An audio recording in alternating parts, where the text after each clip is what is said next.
What is ontology? Let me give you a general introduction to the word and the concept. The word itself comes from two Greek words, namely onto, which means existence or being real, and logia, which means science or study.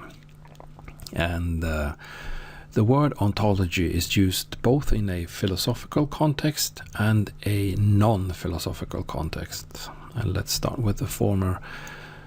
Ontology in a philosophical context.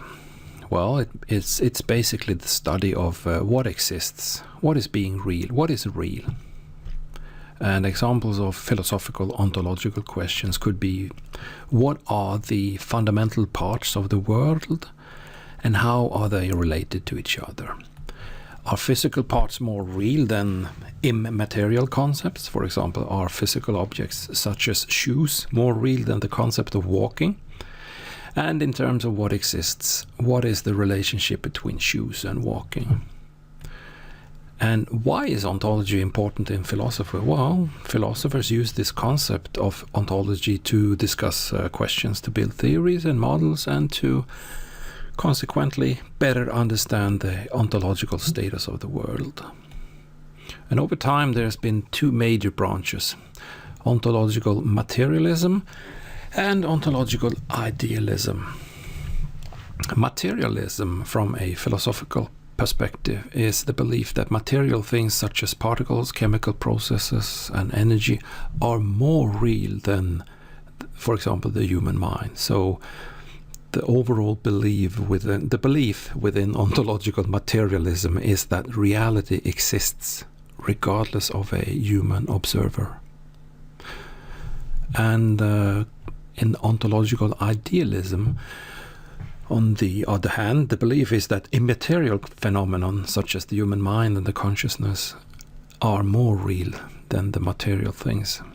And the belief here is that reality is constructed in the mind of the observer. Moving on, I told you this is just a general introduction to the concept. In a non-philosophical context, ontology is used in a different, more narrow meaning. Here, ontology is the description of what exists specifically within a determined field. For example, every part that exists within a specific information system. And this includes the relationship and hierarchy between these parts. And unlike the philosophers, these researchers are not primarily interested in discussing if these things are the true essence or core of the system, and nor are they discussing if the parts within the system are more real compared to the processes that take place within the system. Rather, they are focused on naming parts and processes and grouping similar ones together within categories. So, here are some more examples of the use of ontology outside philosophy. It's also used in social ontology. Here the idea is to describe society and the different parts and processes within society.